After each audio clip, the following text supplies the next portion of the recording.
This is Danny Gould with the Gould team, selling Silicon Valley. I'm co-hosting today with my colleague Janet Lam with Ontario Real Estate Services. And joining us today is the principal here at Laurelwood Elementary School of the Evergreen School District, Dr. Hong Nguyen. Hi, thank you for having me. Absolutely. Well, thanks for being here. Well, why don't we start off by just kind of introducing yourself to the viewers and anybody at home. Tell us a little bit about yourself and a little bit about the school. Yeah. Well, Laurelwood Elementary School is one of the smallest schools in Evergreen. It happens to have about 340 students here, and our population is very diverse, which is great for this community. Our students that actually come into Laurelwood really work together and really have such a strong community feel that the kids do enjoy being at Laurelwood. I actually came into Laurelwood 3 years ago, and so this is my third year here. At Laurelwood, I was a teacher in Silver Oak, which is a neighboring school that's near here, for many years before I ended up going to be another teacher over at Catherine Smith, and then I went into becoming an instructional coach and assistant principal, and now a principal here at Laurelwood. And what I've seen is the level of involvement that the parents actually have in the community. It's great to see, and the kids are so amazing. So I'm glad to be here at Laurelwood. Awesome, Jenna. Why don't you start and ask a couple questions and just go from there. My sons actually go to the school, and so school is very important, and school ratings is very important to parents as well. So we noticed we actually use great school scores. So we noticed there's a difference in gradings for the school from last year to this year. Last year was an 8, and this year it drops to a 5. So it's kind of alarming for us as parents to see that ratings drops, and we wanted to see if you or the teachers have any plans to improve that situation? Yeah, I actually don't look at grade schools very often. The scores that we actually go to look at the results is through the CAS website. And through the CAS website and looking at the results from last year to this year, our score has actually increased a little bit. Okay. And so in terms of where the actual score got pulled from, I'm not exactly sure. But in knowing that, our school is a very small school, and when we test, it's grades 3 through grade 6. There was a lot of change within the last few years with moving from our STAR state test to our Common Core state standards, and so there's a lot of shift in that. It's new standards as well as a new test that is for those standards, and so last year's score is actually something that counted. And so based on the Common Core standards, we actually also changed our instructional practices as well as our instructional curriculum, so that way it fits those new standards. And so a lot of new things did occur in the last 3 to 4 years from the old California state standards. And so what you're seeing now is a lot more technology driven curriculum, and so we have to make sure that our students are prepared when they get into 3rd grade, because a lot of the assessments that we do are on the computers. And so if the kids are not comfortable on the computers, or if they're not going to be typing a lot in terms of the information that they need to, then that's going to hinder their scores. And so we're working with our teachers and really just preparing the students to be more comfortable having that access for them, but then also making sure that we're meeting the state standards and taking what we've learned in the last few years and what we've seen and make some growth based on that. And so we hope that in the future we'll definitely see some better scores on our state tests. But again, it's something that's new to us, and so we're working with that, and we're hoping to have a brighter future with that. Are there any programs available at the schools to help struggling kids that they're... Yeah, we definitely have. In the classroom, we want the kids to be in the classroom as much as possible, but we do have some programs that really just help to target some of our struggling students through our intervention programs. We do offer some after-school programs also for our students that need a little bit more support with enrichment, and so we do find different ways, even just different programs on the internet that's going to really help them and really drive the instruction at home for them, and really getting them to be more motivated about school and really engage them in school is something that's really important to us. And so with our most struggling students, our teachers do see who they are and do pinpoint which students that they really need to focus on. And so they'll find programs and differentiate their instruction to really help them. Okay. Got it. Well, Dr. Nguyen, we know that obviously test scores aren't everything, right? So how would you describe the totality of the school to, say, a potential home buyer that's looking to buy a home within your zoning boundaries? Yeah, what I've seen in this community, and again, I've been here 3 years, is there's such a growth in our parent population in wanting to come out and supporting the schools. And so a lot of our events are community events. So we've actually had a lot of parents that actually came out even the last 2 years to really support our Harvest Festival, even with our fundraising that we do, some of our events that we do at nights or on the weekends. There has been an increase of parents really wanting to have their kids participate in a lot of these activities. One of the things that I made a goal this year is to do more after-school programs that are really going to help benefit the kids in our community and have free programs for them versus something that the parents have to pay. And so we've actually been able to implement a number of different free activities for the kids after school, and I know that there's certain things that we're doing also during the school day that's really helping to benefit the kids as well. But again, we don't want to take away from all the instructional time that's needed in the classroom. But providing that for the kids, we have wait lists after wait lists for coding clubs and for enrichment clubs. So there is a lot of wants, right, and we're trying to provide that. We're just not moving fast enough for our community, but I know that that's something that we're working on, and so with more help, with more volunteers, we definitely will be able to do that. Right. So, let's talk about that for a second. First of all, it's fascinating that you say coding clubs. I mean, when I was in school, computers didn't even exist. So, when you talk about the parent involvement and speeding things up, I mean, what can be done from a community standpoint to help the school expedite these sorts of programs and get them off the ground and running? Yeah, we actually in the last couple of years sort of changed our model of fundraising for our school. We went from going and selling things such as cookie dough and all of that to more of a direct donation. And so in the last year, we were able to bring in more money just to buy technology for the classroom per se. We ended up doing one-to-one technology in upper grade, which we didn't have before. When I came, we actually had very few technology for classrooms, but one of the goals that we actually had was we need to make sure that if we're moving in this direction, we need to put the technology in the kids' hands and really help them. And so we ended up doing that. We also went and made sure that all the other primary classes had access, so we have cards that we move around, all of that. With our programs that we have after school, we actually have a couple that are led by community members. So like a dad that went to a PTA meeting all of a sudden and said, I want to teach coding. And so we were able to take him up on his offer and ended up setting up a coding class. And of course, it's one of those classes where we can't have over an X amount of kids because it needs to be manageable. And so if we have more parents like that that are willing to come out and really want to do something after school, and we have the support of PTA or having the support of other organizations, then it's something that we can put together. Raising money really helps. We're looking into different ways of finding outside agencies that are willing to come in, pay them through our fundraisers that we've been collecting and really providing something for the kids. And so we're looking for different ways, and people have been reaching out to me too and saying, can we come in and do a program that's around human anatomy, and I'm like, great, can you be here right after school? And so that's something that's for us. We're looking for someone that's more available, but sort of also fits our time frame. But we're open to receiving more support and more help because I know that the kids here and the parents here really enjoy that. Awesome.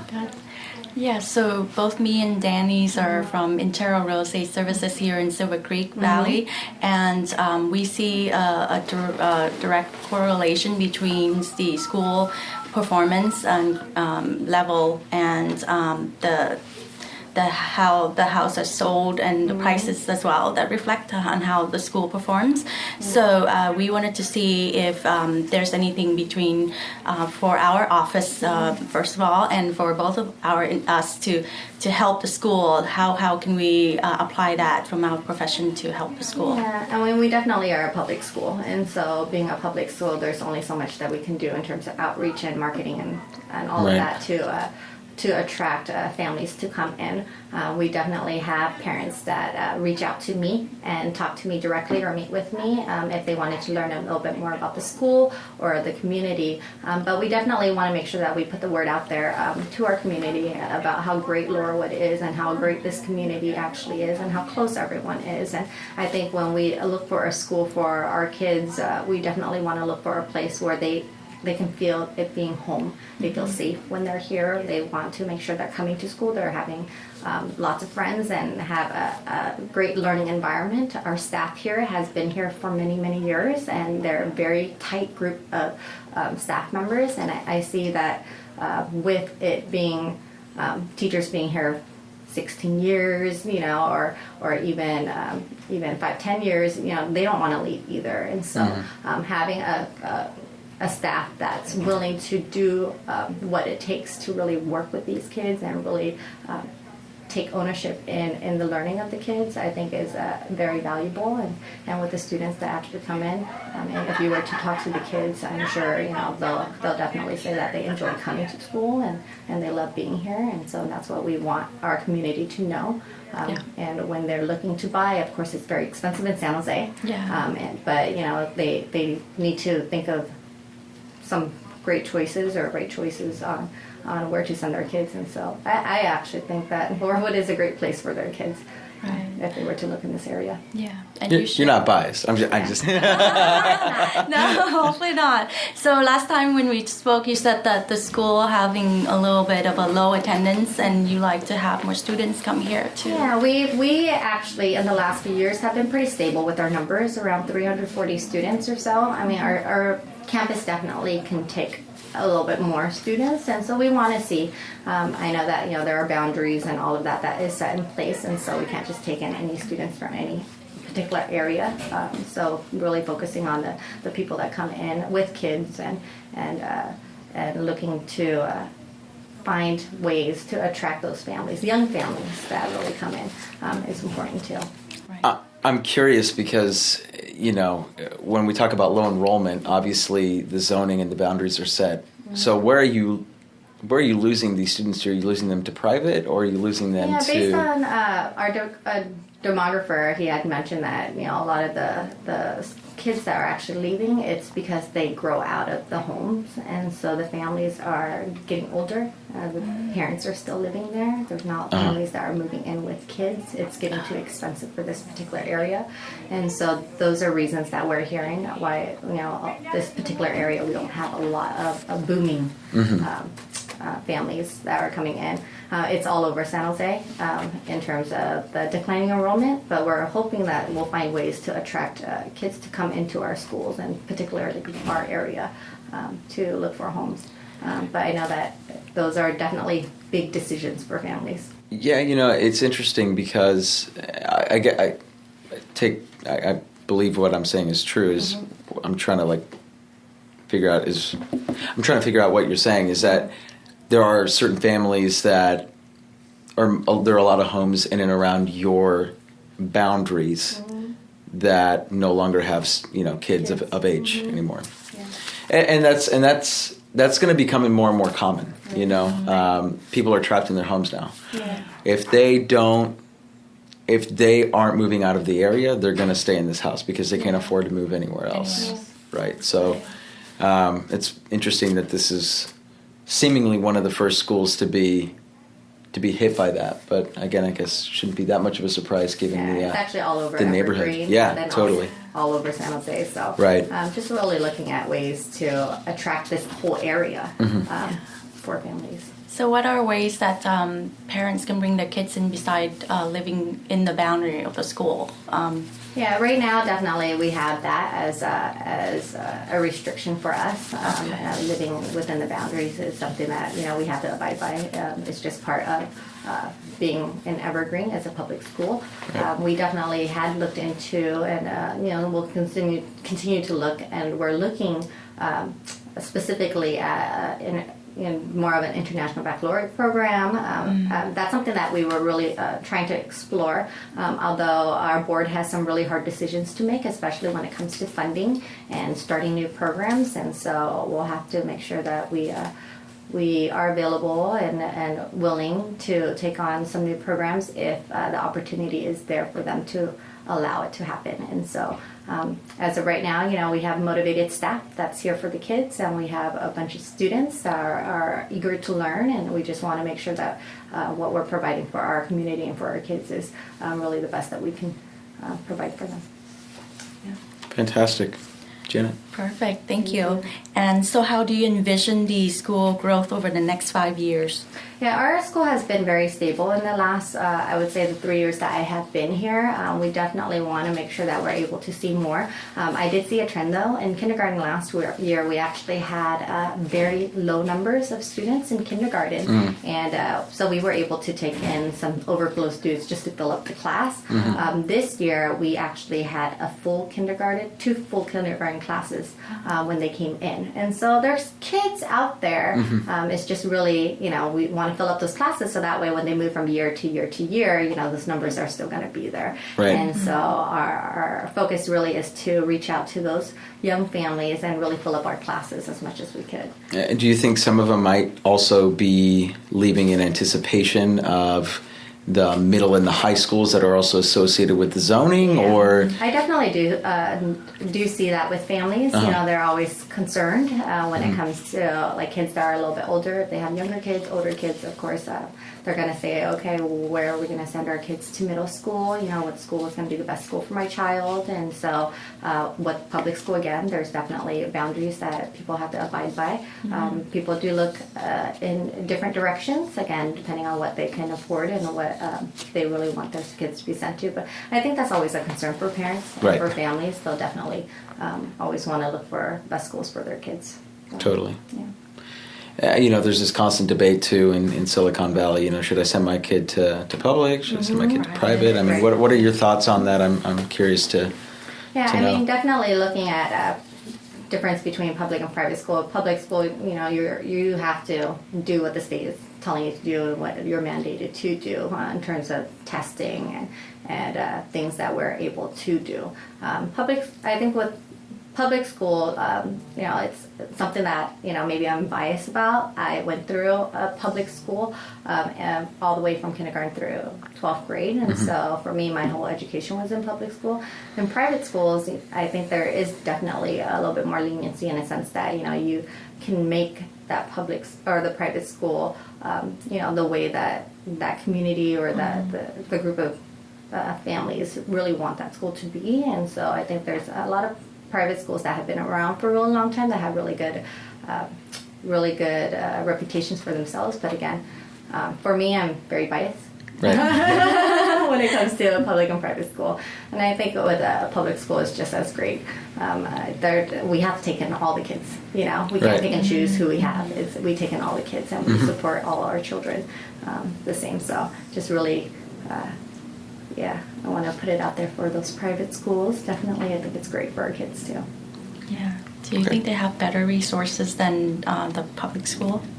I think with depending on where we are and funding wise, right? Some public schools, depending on if the school is Title I or if they are more low socioeconomics, maybe they'll get a little bit more funding than a public school that doesn't have that status. We have private schools, a lot of it is funded through families, and so you pay tuition in order to go. And so with tuition, it also comes other resources that other schools may not have.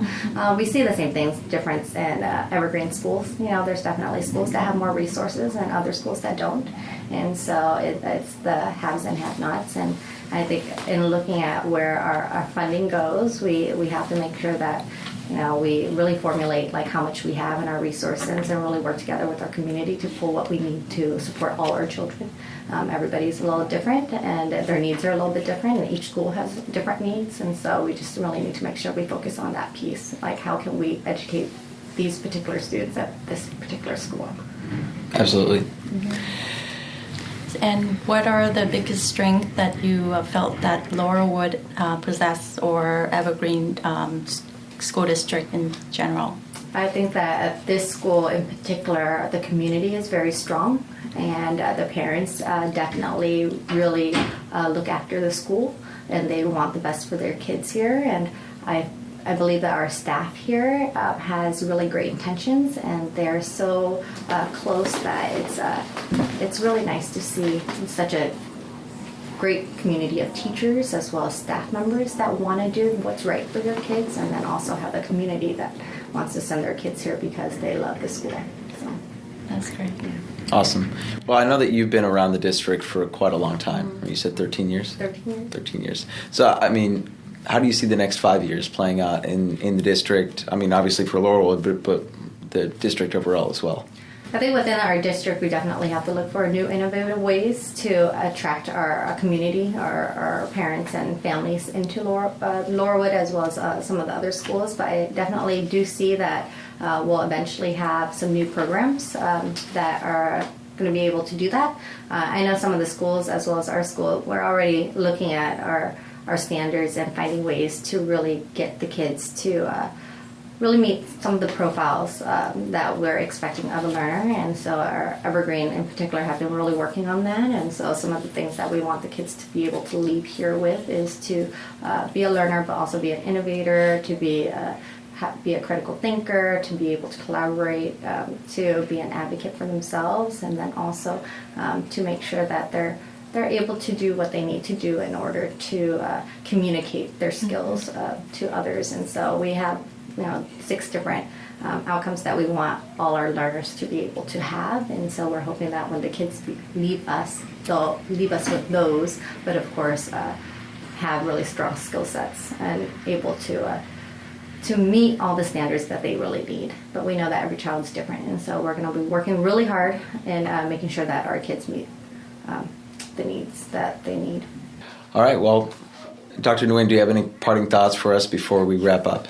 I believe that Laurelwood is a great community for our families, especially new families that are coming in, and I really hope that we're able to provide what we need to really engage our students as well as our families, and we hope that we are seeing a growth in our area, because that's definitely something that's going to be keeping us positive as well as keeping the community positive. So a lot of things have happened, I think, in the last number of years here in this area, but we have a really good community and a really good staff here at Laurelwood that is going to push our students, and really hope that they'll succeed and excel, and that's really what we want to see.